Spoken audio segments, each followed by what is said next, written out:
Hello दोस्तों, आप सभी लोग कैसे हैं? आशा कर रहे हैं स्वस्थ होंगे, मस्त होंगे और आप सभी लोगों की पढ़ाई बहुत ही ज़बरदस्त तरीके से चल रही होगी। कल हम जो पढ़ा रहे थे पुरातात्विक स्रोतों में दो स्रोत हो चुके हैं मुख्यतः पूर्ण रूप से। एक हो चुका है अभिलेख, दूसरा हो चुका है मूर्तिकला या चित्रकला, जो भी करवा रहे थे स्मारक एवं भवन हो चुका है। ठीक, आज जो तीसरे अभिलेख की बात चल रही थी कल सिक्कों पे, तो सिक्कों के आगे का कुछ करवाएंगे और कुछ पुनः रिकैप करवाएंगे। तो आज पुरातात्विक स्रोतों में जिस स्रोत की बात चल रही है उसका नाम है पुरातात्विक पुरातात्विक स्रोत। पुरातात्विक स्रोत में आते हैं सिक्के। तो मैंने सिक्के की उपयोगिता बताई थी, तो क्या बताया था कि ये कालक्रम के निर्धारण में मदद करते हैं, राजाओं की वंशावलियां जानने को मिलती हैं। इससे ये भी पता चलता है कि किस धातु की अधिकता थी, किस शासन काल में किस धातु की इम्पोर्टेंस ज़्यादा थी। यानी इससे सिक्कों से क्या पता चलता है, कालक्रम का निर्धारण करने में आसानी होती है। कालक्रम कालक्रम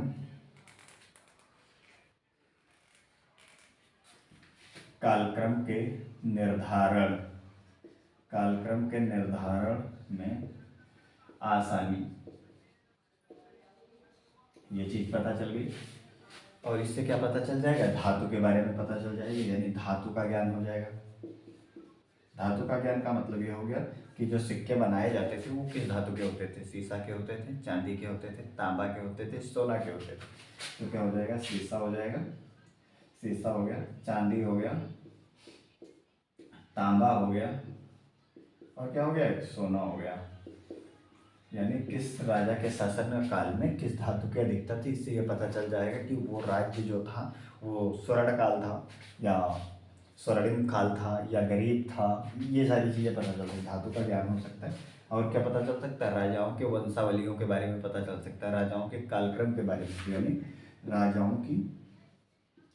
राजाओं के चित्र भी मिल सकते हैं, राजाओं के चित्र मिलते थे और उनकी वंशावलियाँ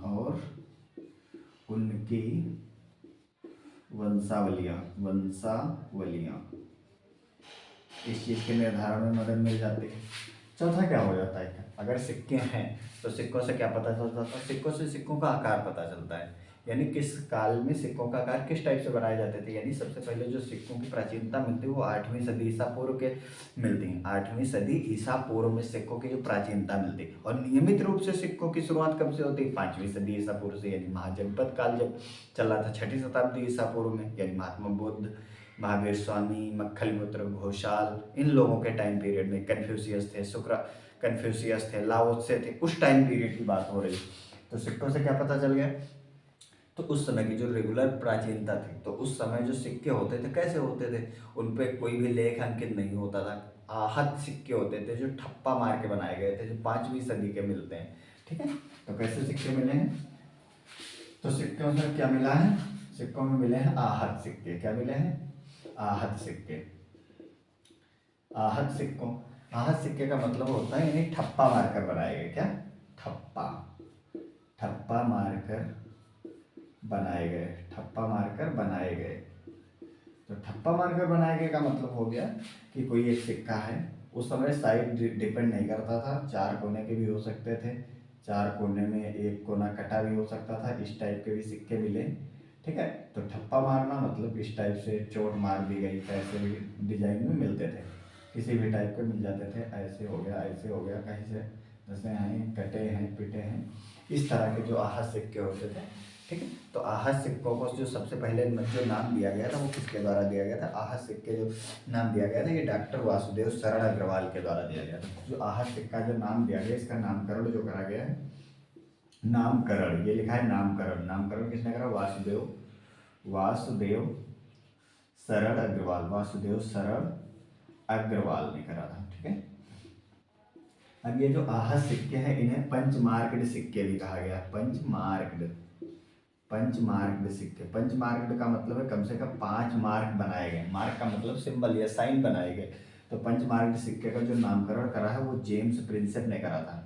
ये कौन है, इनका नाम तो पहले सुनाया जा चुका, जब मैं अभिलेख पढ़ा रहा था तो मैंने बताया था कि अशोक के जो अभिलेख मिले हैं जो ब्राह्मी लिपि में लिखे थे, उन्हें सबसे पहले जो 1837 में यानी 1837 में किसने पढ़ा था, तो जेम्स प्रिंसेप ने पढ़ा था। कैसे पढ़ा था? यूनानी लिपि की मदद से, क्योंकि वो जो सिक्के थे उसमें एक तरफ यूनानी लिपि में लिखा गया था और दूसरी तरफ जो लिखा गया था वो ब्राह्मी लिपि में लिखा हुआ था, लेकिन सेम लिखा था।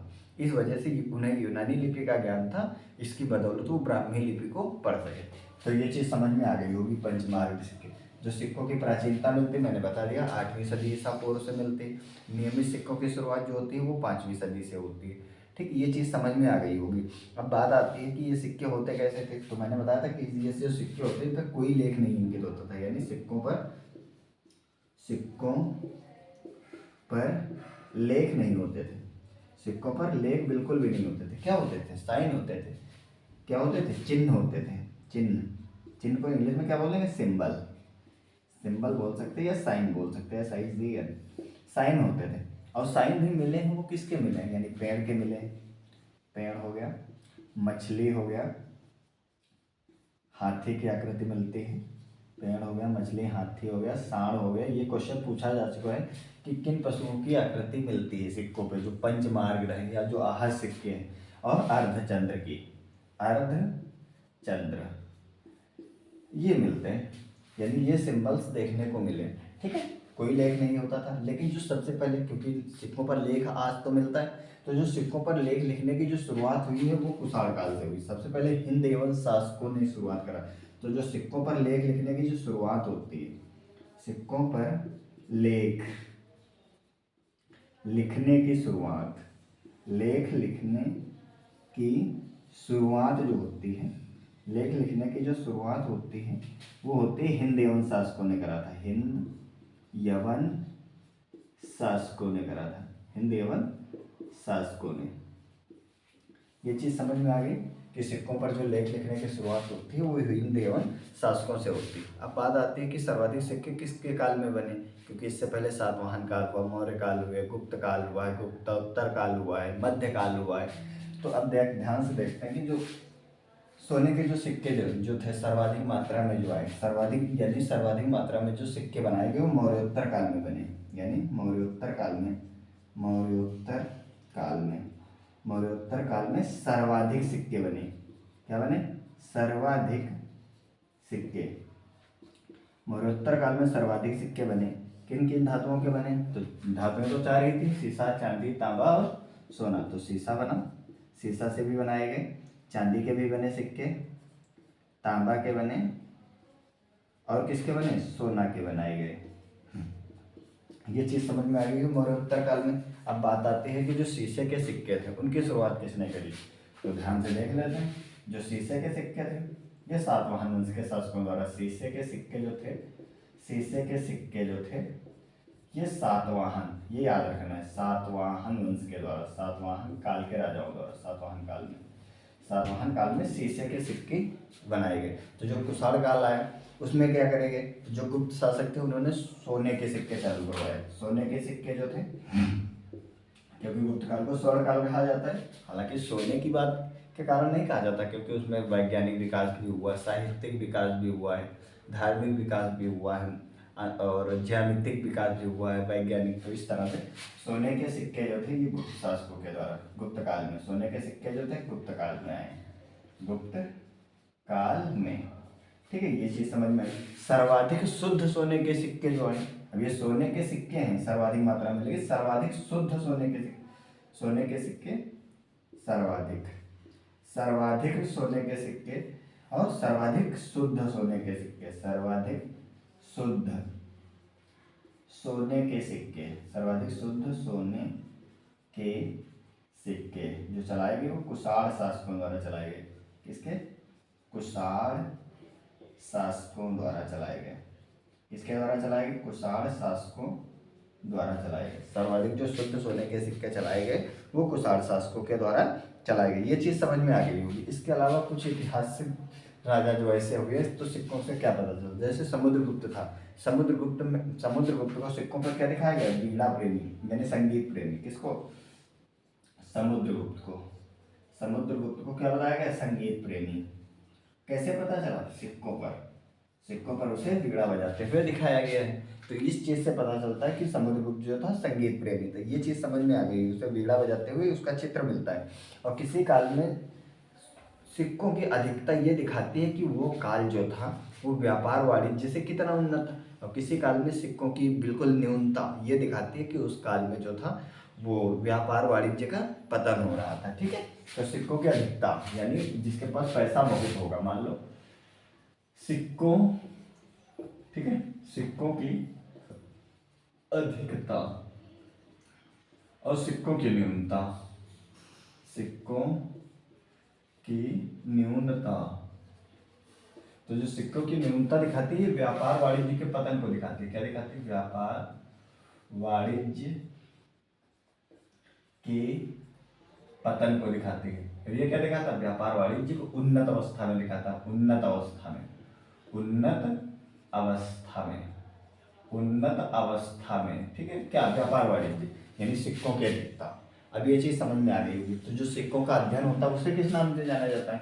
तो यहाँ पे देख लो, सिक्कों के अध्ययन को, सिक्कों के अध्ययन को यानी स्टडी ऑफ कॉइन्स, उसे बोला जाता है न्यूमिस्मेटिक्स। क्या बोला जाता है? न्यू, ऐसे लिखा जाएगा, न्यूमिस्मेटिक्स, न्यूमिस्मेटिक्स। ठीक है, ये चीज समझ में आई। यानी जो सिक्कों का अध्ययन होता है वो न्यूमिस्मेटिक्स के नाम से जाना जाता है। अब मैं इसे थोड़ा इरेज करता हूँ कि उसके आगे बताता हूँ कि इसमें कुछ और भी चीजें थी। जो सिक्के कैसे थे, किन किन लोगों के सिक्के, कैसे कैसे आकृतियां मिली, इनके बारे में बताता हूँ। ठीक है, तब तक ये नोट कर लीजिए अच्छे से।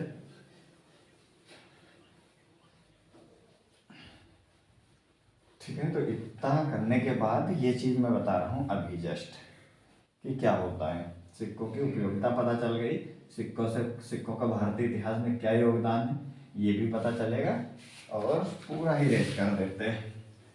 ठीक है, सिक्कों का अध्ययन न्यूमिस्मेटिक्स कहलाता है। ये चीज समझ में आ गई होगी।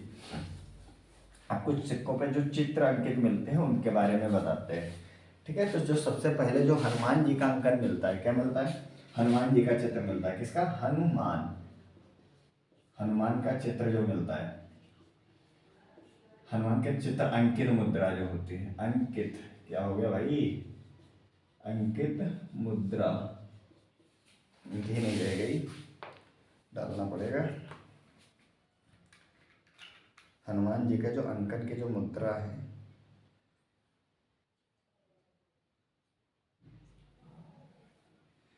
ठीक है,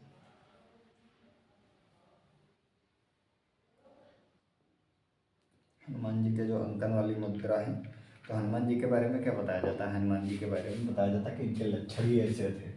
चित्र अंकित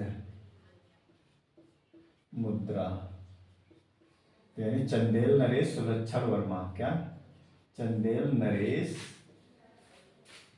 सुलक्षण वर्मा, इन्होंने हनुमान जी के अंकन वाली सुलक्षण, सुलक्षण वर्मा, इनके बारे में क्या कहा जाता है? इन्हें हनुमान जी के अंकन वाली मुद्रा चलवाई थी। एक तो ये हो गया। दूसरा क्या हो जाएगा? विष्णु जी के अंकन वाली यानी चतुर्भुजी विष्णु। अब देवताओं की बात चल रही तो देवताओं के अंकन, क्योंकि देवताओं को अंकित करके बहुत से शासकों ने अपने सिक्के जारी करे। तो उनमें जैसे मुरलीधर कृष्ण है, क्या है? कृष्ण, कृष्ण यानी मुरलीधर, जो मुरली को धारण करते हो मुरलीधर। अंकन वाली जो अंकित मुद्रा है, कृष्ण अंकित जो मुद्रा है। अब कृष्ण जी क्या है? राजाओं के भी राजा हैं, यानी सबके भगवान है। तो क्या हो जाएगा? चोल नरेश राजराज, चोल नरेश जो थे एक राजराज थे, उनके काल की बात हो जाती है। ठीक है, चोल नरेश। एक और है जैसे नंदी पर आसीन, नंदी पर कौन आसीन होता है?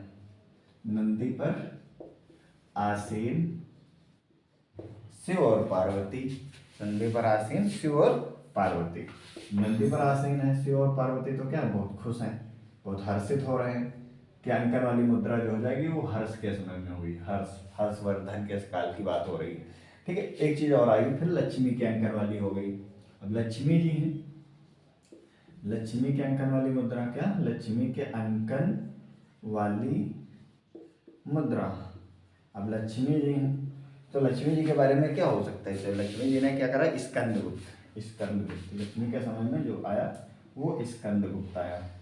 ठीक है, अब ये तो देवताओं के नाम पे चल रहे हैं, जैसे हनुमान हो गया, कृष्ण हो गया, नंदी हो गया, लक्ष्मी हो गया, एक होता मयूर पर आश्रित, तो मयूर पर आसीन कौन होता है? कार्तिकेय। मयूर पर आसीन कार्तिकेय। कार्तिकेय के अंकन वाली जो मुद्रा होगी, कार्तिकेय को कुमार भी कहा जाता है, तो कुमार गुप्त हो जाएगा। क्या हो जाएगा? कुमार गुप्त। याद करने के आसान बहुत तरीका। लक्ष्मी जी जो है वो क्या है? कंदमूल फल खाते हैं गुप्त तरीके से, तो ये हो जाएगा, क्योंकि लक्ष्मी को चोरी छिपे रखा जाता तो गुप्त हो गया। अब मयूर पर आसीन कार्तिकेय, कार्तिकेय को कुमार के नाम से जान। नंदी पर आसीन है शिव और पार्वती, एक साथ बैठे हुए तो हर्षित हो रहे हैं, तो हर्ष हो जाएगा। कृष्ण जो है राजाओं के भी राजा हैं, भगवान के भी, देवताओं के भी देवता हैं, क्यों नहीं? नरेश राजा। ये क्या हो जाएगा? हनुमान जी के अच्छे, यानी हनुमान जी के बारे में क्या बता दें? तो बचपन में ही ऐसे लक्षण थे कि वो भगवान दिखते थे, सूर्य जी को निकाल लिया, या और भी बहुत सारी चीज़ें, बहुत ताकतवर थे। उनको याद दिलाया गया कि तुम लंका मतलब समुद्र पार कर सकते हो, इस टाइप से। तो क्या हो गया? चोल नरेश, चंदेल नरेश, सुलक्षण वर्मा हो जाएगा, ये हो जाएगा। पहली बार उमा का अंकन मिलता है। चतुर्भुजी विष्णु मिलते हैं। क्या मिलते हैं? चतुर्भुजी, चतुर्भुजी विष्णु। अब विष्णु है, चतुर्भुजी विष्णु का अंकन वाली जो मुद्रा होती है उसका क्या बोल देंगे? हुविस्क। हुविस्क कैसे? देख लो, ये है, यहाँ से ये मिल जाता है, तो विष्णु के अंकन वाली ये हो जाएगी। जलयान वाली क्या हो जाएगा? जलयान। जलयान अंकित मुद्रा जो है, अब जलयान जो निर्मित अंकित मुद्रा जो था चलवाया था वो सातवाहन शासकों ने चलवाया था। उसमें एक का नाम था यज्ञ श्री सातकर्णी। यज्ञ श्री सातकर्णी, यज्ञ श्री सातकर्णी, इसने करवाया था जलयान अंकित। एक क्या था? उलोक अंकन। उलोक, उलोक पक्षी के अंकन वाली मुद्रा, उलोक पक्षी के अंकन वाली मुद्रा। अब उलोक पक्षी है, उलोक, तो लोग क्या करेंगे? मना करेंगे कि नहीं ये ना लेके आओ, ये बर्ड है, तो क्या हो जाएगा? मिनांडर। इसने मिनांडर ऐसे याद कर लो, मिनांडर यानी उलोक पक्षी का अंकन वाली मुद्रा को क्या कर दिया? एक दूसरा क्या हो जाएगा? व्याघ्र शैली। व्याघ्र शैली के अंकन वाली यानी बाघ का चित्र। तो बचपन में व्याघ्र शैली को किसने मार दिया था? चंद्रगुप्त द्वितीय था, इसीलिए तो उसको चंद्रगुप्त विक्रमादित्य कहते हैं। चंद्रगुप्त द्वितीय, चंद्रगुप्त द्वितीय को ही विक्रमादित्य के नाम से जाना, विक्रमादित्य के नाम से जाना जाता है, जिन्होंने शेर को मार दिया था। एक चीज तो ये समझ में आ गई। अब घुड़सवार शैली की बात आ गई, तो कुषाण शासकों ने चलवाया घुड़सवार शैली के, शाही वंश के, शाही राजघराने। और जो निकिल का सिक्का जो चलता था, ये बता देता हूँ। निकिल का सिक्का जो चलवाया गया, निकिल का सिक्का, निकिल, निकल जाओ तो क्या है? अगाथोक्लीज। अगाथोक्लीज ये जो शासक था इसने करवाया था, अगाथोक्लीज ने। ठीक है। तो जो ताम्र की जो सबसे बड़ी निधि मिलती है, आहत अंकों की, आहत सिक्कों की जो सबसे बड़ी निधि मिलती है, यानी आहत सिक्कों की बहुत बड़ी मात्रा मिलती है। सब ठप्पा मार के जो आहत सिक्के हैं, क्या बोलेंगे इन्हें? आहत सिक्कों की सबसे बड़ी निधि जो मिली, आहत सिक्कों की सबसे बड़ी निधि जो मिलती है उसका नाम क्या है? अमरावती। क्या नाम है? अमरावती। ये चीज समझ में आ गई होगी। तो आहत अंकों की सबसे बड़ी तिथि। अब इस पे क्वेश्चन कुछ बन सकते हैं सिक्कों पर आधारित, यानी नियमित सिक्कों की शुरुआत कब से हुई? तो नियमित सिक्कों की जो शुरुआत होती है 5वीं शताब्दी ईसा पूर्व से शुरुआत होती है। दूसरा क्या हो सकता है कि जो आहत सिक्के होते थे इनका नामकरण किसने किया? वासुदेव सरल अग्रवाल ने करा। आहत सिक्कों को पंचमार्गड सिक्कों का नाम किसने दिया? तो पंचमार्गड जेम्स प्रिंसेप ने दिया। तो जेम्स प्रिंसेप ने 1837 में, 1837 में किसका? ब्राह्मी लिपि को पढ़ा था, यानी सबसे पहले अभिलेखों को जो पढ़ने की शुरुआत करी वो किसने करी? जेम्स प्रिंसेप ने करी। पूछा जा सकता है चतुर्भुजी विष्णु के अंकन वाली मुद्रा किस शासक के शासनकाल में चलाई गई? तो क्या हो जाएगा? हुविस्क हो जाएगा। जलयान, अब जलयान, यान जो है उसमें जल भर जाए, मान लो एक टाइप से यज्ञवेदी के टाइप का बन जाएगा, तो यानी यज्ञश्री सातकर्णी। जलयान अंकित जो मुद्रा चलवाई थी वो सातवाहन शासकों ने चलवाई थी, और उसी का एक पार्ट क्या है? यज्ञश्री सातकर्णी, वहाँ का एक राजा है। ये चीज समझ में। अब आ जाए लक्ष्मी। अब जो लक्ष्मी जी हैं, लक्ष्मी मतलब मुद्रा, मुद्रा को कहाँ गुप्त तरीके से रखेंगे? कंदमूल फल कहाँ हो? चोरी छिपे। इसका मतलब ये हो जाएगा कि स्कंद गुप्त हो जाएगा। अब अगर यह आ जाए शिव पार्वती जी नंदी पर सवार है, हर्ष हंसते गाते हुए जा रहे हैं, तो इसका मतलब क्या? हर्ष के अंकन वाली मुद्रा हो जाएगी। दूसरा क्या? व्याघ्र शैली वाली। तो व्याघ्र शैली को सबसे पहले बचपन में किसने मार दिया था? चंद्रगुप्त विक्रमादित्य ने। ये हो जाएगा। हनुमान जी का सुलक्षण वर्मा, ठीक है, चंदेल कृष्ण मुरलीधर, चोल इस राजाओं के भी राजा हैं। तो इस तरह से ये याद हो जाएगा, ठीक है। अब कल जो मैं पढ़ाऊंगा इसके अलावा मैंने और एक दो चीज़ शायद बताई होगी कि सर्वाधिक जो शुद्ध सोने के सिक्के चलाए कुषाण शासकों ने चलवाए। सर्वाधिक सोने के सिक्के किसने चलवाए? सर्वाधिक सोने के सिक्के गुप्त शासकों ने। सर्वाधिक शुद्ध सोने के सिक्के कुषाण शासकों ने, ठीक है। शीशे के सिक्के सातवाहन शासकों ने चलवाए। ये चीज़ समझ में आ गई होगी, ठीक है। जो मुद्राएं थी उन पर कोई अंकित लेख नहीं मिलता, किसके मिलते हैं चित्र? मिलता है सांड का, बैल का, सांड का है, हाथी का है, अर्धचंद्र का है, मछली का है, पक्षी का है, पेड़ का है, इस तरह के चित्र मिलते हैं, ठीक है। ये चीज़ समझ में आ गई होगी। आहत सिक्के का नामकरण ठप्पा मार के बनाए जाते थे, इसलिए उनके बनावट के आधार पर, उनके निर्माण के आधार पर उन सिक्कों का नाम क्या रख दिया गया। तो पुरातात्विक जो स्रोत चल रहे हैं, ये पुरातात्विक स्रोत लगभग कंप्लीट होने वाले हैं, ठीक है। अब जो अगला नेक्स्ट सेशन होगा वो किस चीज़ पे होगा? वो जो नेक्स्ट सेशन होगा वो हिस्ट्री के बारे में बताया जाएगा कि हिस्ट्री क्या है, इतिहास क्या है। इतिहास के 3 पार्ट कौन कौन से? प्रागैतिहासिक काल क्या होता है, यानी प्रोटो हिस्ट्री क्या है, प्री हिस्ट्री क्या है, पूर्व ऐतिहासिक काल क्या है, और ऐतिहासिक काल क्या है, कैसे कैसे डेवलपमेंट होता चला गया। उसके बाद हड़प्पा सभ्यता आएगी, वैदिक काल आएगा, ये सब फिर इस तरह से क्रम से चलता जाएगा। तो ठीक है, जो लोग सीरीज को अच्छी तरह से देख रहे हैं वो लोग लाइक और कमेंट करना ना भूलें। इसके अलावा समझ में नहीं आता 2 बार देखें, 3 बार देखें, उसके अलावा कमेंट में पूछ भी सकते हैं, कमेंट में पूछ सकते हैं, ठीक है। और प्रॉपर नोट्स बनाते रहे, क्योंकि ये जो सीरीज चल रही है हिस्ट्री की, ये चाहे टीजीटी हो, पीजीटी हो, या केवीएस हो, एनवीएस हो, ठीक है, EMRS, DSSB, UGC net, JRF, assistant professor exam, सबके लिए एक जैसी इक्वली सूटेबल है, लाभदायक है, ठीक है। तो सब के लिए साथियों जय हिंद, जय भारत।